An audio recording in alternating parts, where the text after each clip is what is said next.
نحمده ونصلي على رسوله الكريم اما بعد فاعوذ بالله من الشيطان الرجيم بسم الله الرحمن الرحيم رب اشرح لي صدري ويسر لي امري واحلل عقدة من لساني يفقهوا قولي رب زدني علما اللهم فقهنا في الدين اللهم انا نسألك حبك وحب من يحبك والعمل الذي يبلغنا حبك اللهم ارزقنا اخلاص الہی آمین۔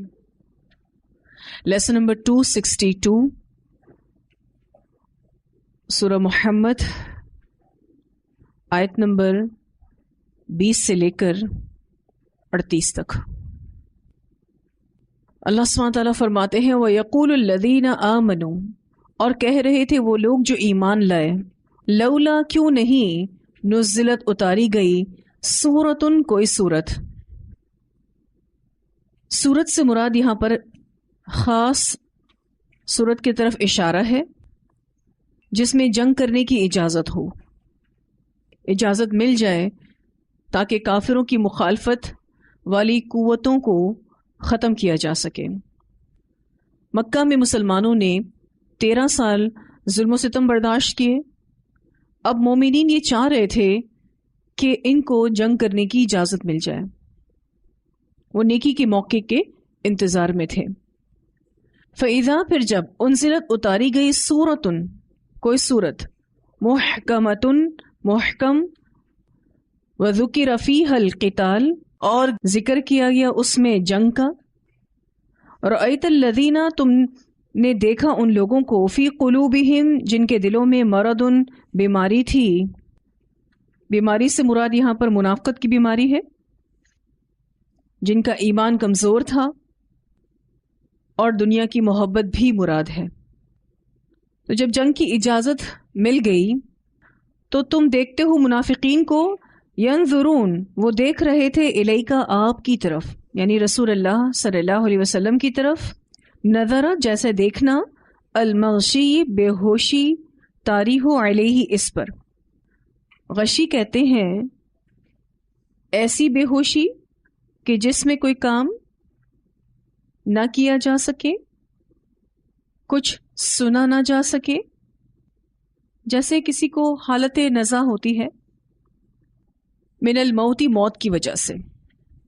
تو منافقین قتال کا حکم پاتے ہی ایسے خوف زدہ ہوتے ہیں جیسے حالت نزا میں ہوں، دہشت زدہ ہو جاتے ہیں۔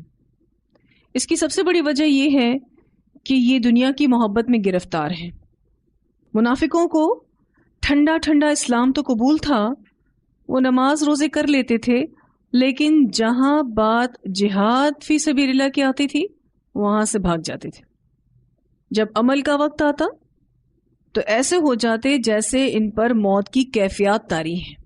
اب یہاں بھی 2 کردار بتائے جا رہے ہیں۔ ایک مومن کا کردار ہے، مومن اللہ کے راستے میں قربانی کا انتظار کرتا ہے۔ دوسرے منافق کا، وہ اللہ کا حکم آتے ہی خوفزدہ ہو جاتا ہے کہ اب وہ اس پر عمل کیسے کرے گا۔ اس طرح کی بات آپ نے سورہ النساء میں بھی پڑھی تھی، آیت 77۔ اللہ تعالیٰ فرماتے ہیں الم تر الی الذین قیل لہم کفوا ایدیکم واقیموا الصلاۃ وآتوا الزکاۃ فلما کتب علیہم القتال اذا فریق منہم یخشون الناس کخشیۃ اللہ او اشد خشیہ وقالوا ربنا لما كتبت علينا القتال لولا أخرتنا إلى أجل قريب قل متاع الدنيا قليل والآخرة خير لمن اتقى ولا تظلمون فتیلا۔ کیا تو نے ان لوگوں کو نہیں دیکھا جن سے کہا گیا کہ اپنے ہاتھ روکے رکھو اور نماز قائم کرو اور زکوٰۃ ادا کرو؟ جو مکہ میں حکم تھا کہ ابھی جنگ نہیں کرنی، صرف فوکس کس پہ کرنا ہے؟ نماز قائم کرنے پر اور زکوٰۃ ادا کرنے پر۔ پھر جب ان پر لڑنا لکھ دیا گیا، جنگ کی ان کو اجازت مل گئی، اچانک ان میں سے کچھ لوگ لوگوں سے ڈرنے لگے جیسے اللہ سے ڈرنا چاہیے یا اس سے بھی زیادہ ڈرنا۔ انہوں نے کہا کہ اے ہمارے رب، ابھی تو نے ہم پر جنگ کیوں فرض کی؟ ایک قریب وقت تک کی مہلت کیوں نہ دی؟ ان سے کہہ دیجئے کہ دنیا کا سامان بہت تھوڑا ہے اور آخرت اس کے لیے بہتر ہے جو متقی ہے، اور تم ایک دھاگے برابر بھی ظلم نہیں کیے جاؤ گے۔ یہ سورۃ النساء کی آیت نمبر 77 تھی، جس میں منافقین کا یہ کردار ہم پہلے بھی پڑھ چکے ہیں کہ جہاں بات جنگ کی آتی ان کو ایسا لگتا تھا کہ یہ اب اس حکم پر عمل کر کے تو مر ہی جائیں گے۔ فَأَوْلَى لَهُمْ تو کم بختی ہے ان کے لیے۔ اولا لہم کے دو معنی کیے گئے ہیں۔ پہلا معنی اولا لہم یعنی ویل لہم، ہلاکت ہے ان کے لیے۔ اللہ کا حکم سن کر جس کی یہ حالت ہو جائے تو اس کے لیے ہلاکت ہے۔ حالانکہ اللہ کا ہر حکم انسان کو زندگی بخشتا ہے، لیکن نہ ماننے والوں کے لیے ہلاکت ہے۔ یا پھر یہ لفظ ولیٌ سے ہے۔ ولیٌ قرب، قرابت کو کہتے ہیں۔ زیادہ قریب تھا، زیادہ اچھا تھا، زیادہ بہتر تھا ان کے لیے۔ جب یہ دوسرا معنی دیا جائے گا کہ زیادہ بہتر تھا، زیادہ اچھا تھا ان کے لیے، تو اس کا تعلق پھر آیت جو نیکسٹ آ رہی ہے اس سے ہوگا۔ طاعتن، اطاعت کرنا، ان کے لیے اچھا تھا کہ یہ اطاعت کرتے، وقول معروف، اور اچھی بات کرتے، سمعنا و اطعنا کہتے، اس کے بجائے انہوں نے منافقت اختیار کی۔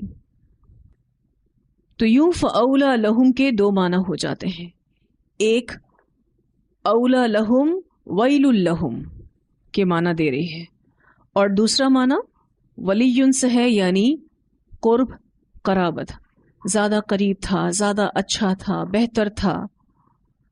پھر جب یہ معنی ہوگا تو اس معنی کا تعلق اگلی آیت کے حصے سے جڑ جائے گا، یعنی بہتر تھا کہ طاعتن، اطاعت کرتے، وقول معروف، وہ اچھی بات کرتے، سمعنا و اطعنا کہتے، لبیک کہتے۔ اب اگر فاولا لہم کا ہم پہلا معنی لیتے ہیں کہ ان کے لیے ہلاکت ہو، تو ظاہر ہے طاعتن دوسری آیت ہے، اگلی آیت ہے، تو پھر اللہ سبحانہ تعالیٰ یہاں یہ بتانا چاہتے ہیں کہ طاعتن اطاعت، وقول اور ان کی بات، معروف جانی پہچانی ہے۔ ان منافقین کی اطاعت اور قول معروف ہے، سب جانتے ہیں کہ یہ منافقین کیسے ہیں، ان منافقین کا عمل سب جانتے ہیں، ان کی اطاعت کو بھی جانتے ہیں اور ان کے قول کو بھی اچھے سے جانتے ہیں۔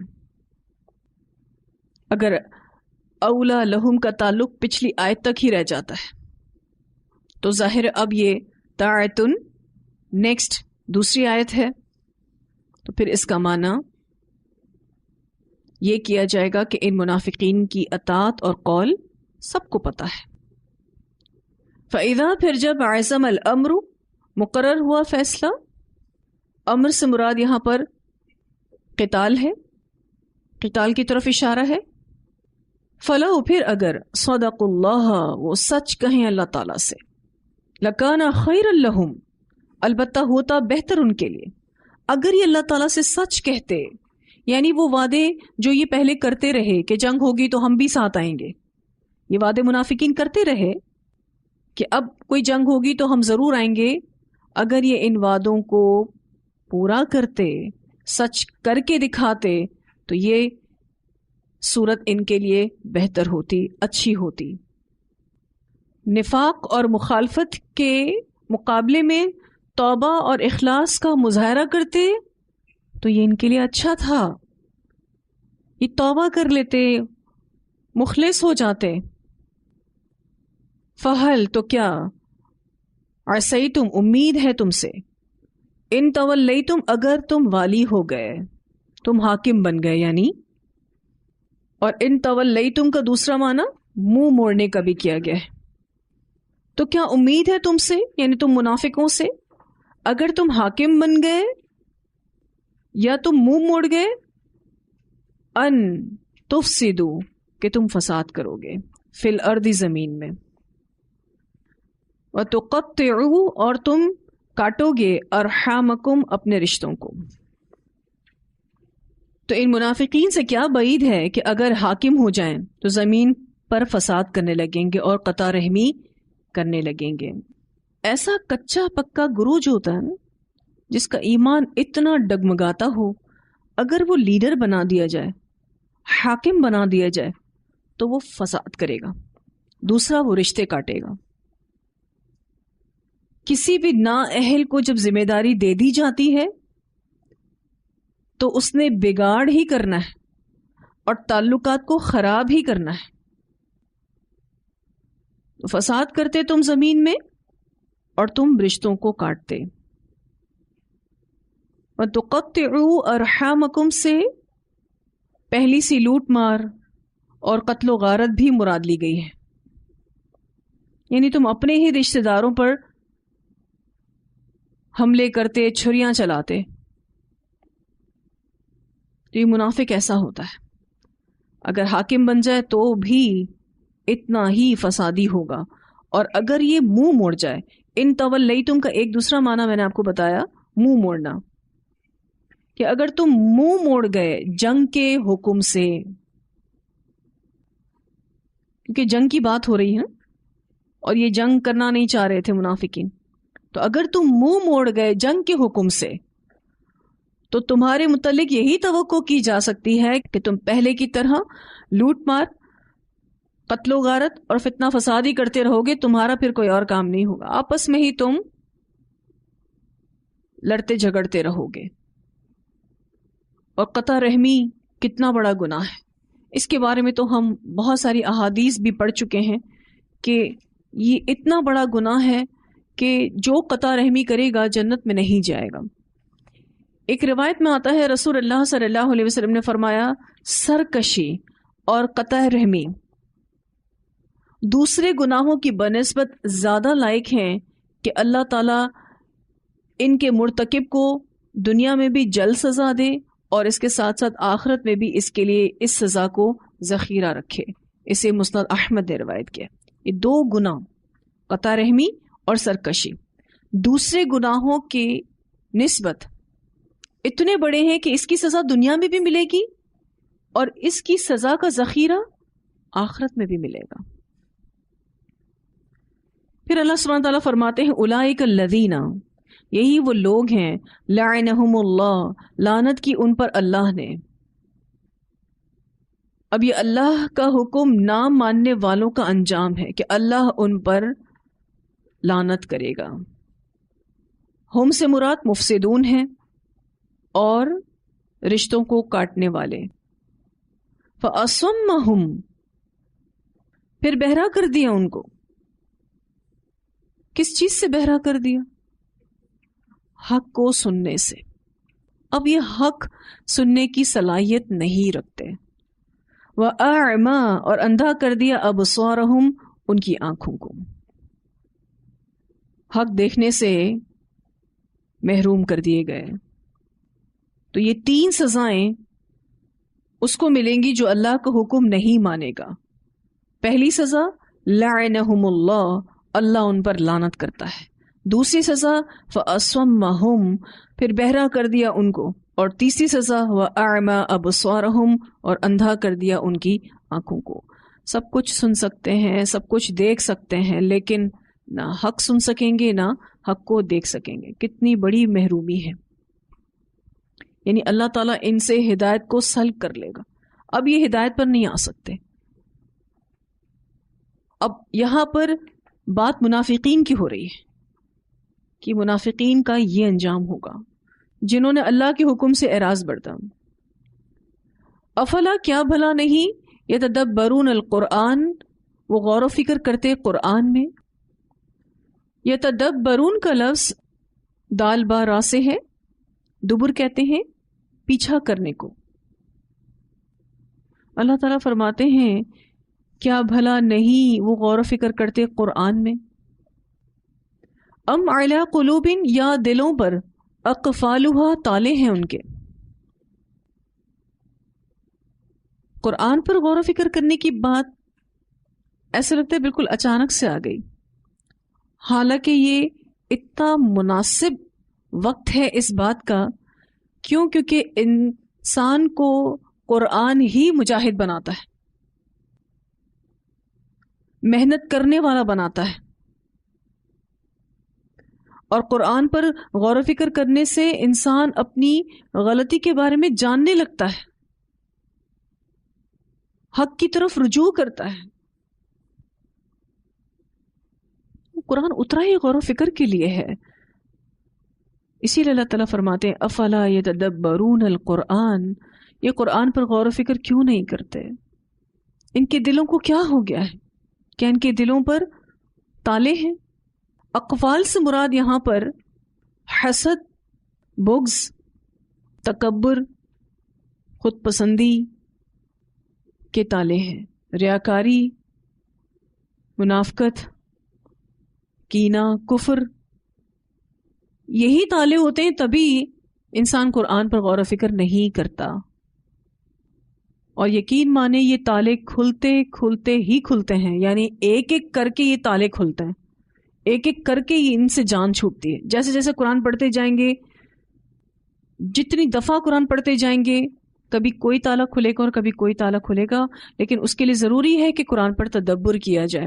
دیکھیں، ایک مرتبہ ترجمہ یاد کر لینا، ایک مرتبہ تفسیر پڑھ لینا، یہ ایسا نہیں ہے کہ آپ نے قرآن پر تدبر کر لیا ہے۔ تدبر تو کئی بار پڑھنے سے آتا ہے۔ ایک صورت سے دوسری صورت کو ریلیٹ کرنا، ایک آیت کو دوسری آیت سے ریلیٹ کرنا، عام روزمرہ کی زندگی میں اس کو انڈرسٹینڈ کرنا، یہ تو جتنی دفعہ پڑھیں گے نا تب آئے گا، ایک دفعہ پڑھنے سے تو کچھ نہیں ہونے والا۔ ہو سکتا ہے کہ سطحی سا علم ہم لے لیں، ایک شیلو نالج ہم سب کے پاس آ جائے، باقی تدبر تو تب آتا ہے جب اس کو کئی بار آپ پڑھیں اور پوری روحانیت کے ساتھ پڑھیں۔ منافقین کے دل پر قرآن کیوں اثر نہیں کرتا تھا؟ ان کے دل میں پہلے سے ہی ایک بات موجود ہوتی تھی کہ ہمیں اس کو نہیں ماننا، اس لیے ان کے دل پر قرآن اثر نہیں کرتا تھا۔ اور وہ تالے جو دلوں پر پڑے وہ ٹوٹتے ہی نہیں۔ تالے تبھی ٹوٹیں گے جب انسان یہ سوچ کر پڑھے کہ میں کہاں غلط ہوں، مجھے پتا چلے، کیا چیز اللہ کو اچھی نہیں لگتی میں وہ چھوڑوں، کیا چیز اچھی لگتی ہے وہ میں اپنا لوں۔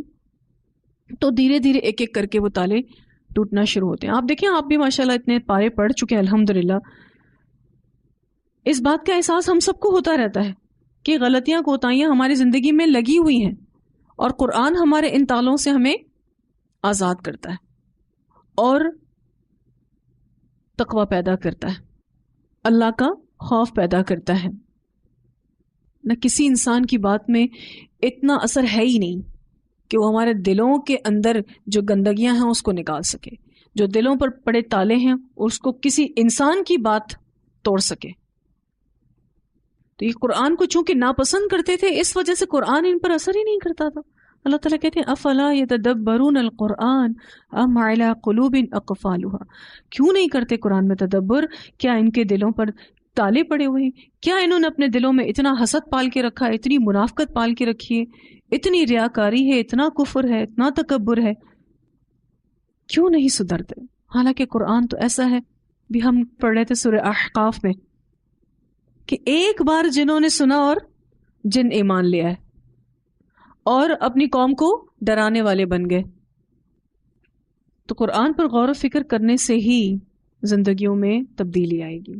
اسی لیے جب آپ کا یہ قرآن مکمل ہو جائے تو اس بات کی تحری کوشش کرنی ہے کہ دوبارہ قرآن کے ساتھ جڑیں، وہ چاہے کوئی بھی شکل آپ اختیار کریں اس کی، لیکن تعلق قرآن سے نہ ٹوٹے، کیونکہ جب قرآن سے ہم دور ہونے لگتے ہیں تو جن تالوں کو ہم کھول چکے ہوتے ہیں وہ دوبارہ لگنا شروع ہو جاتے ہیں، اور پھر انسان کی حالت پہلے سے بھی بدتر ہو جاتی ہے، یعنی وہ اس سے بھی زیادہ گیا گزرا ہو جاتا ہے جو وہ قرآن پڑھنے سے پہلے تھا۔ تو یہ نیت ہونی چاہیے کہ ہم قرآن کو بہت محنت کے ساتھ، بہت تدبر کے ساتھ پڑھیں گے، اور ہر طرح سے کوشش کریں گے کہ قرآن کے لنکس کو سمجھیں، اس کو اپنی روزمرہ کی زندگی میں ریلیٹ کر سکیں۔ تلاوت سنتے ہیں آیات کی۔ وَيَقُولُ الَّذِينَ آمَنُوا لَوْلَا نُزِّلَتْ سُورَةٌ فَإِذَا أُنزِلَتْ سُورَةٌ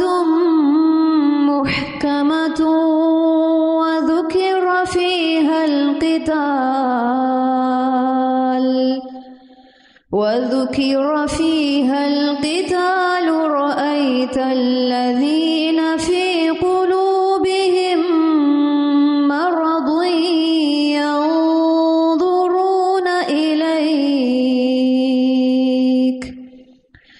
رأيت الذين في قلوبهم مرض ينظرون إليك نظر المغشي عليه من الموت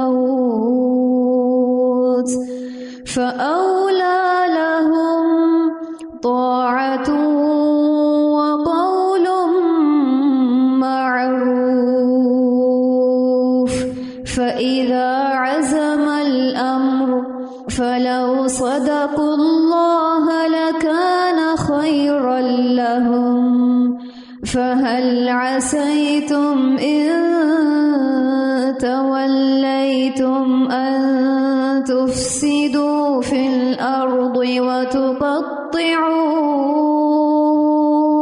أرحامكم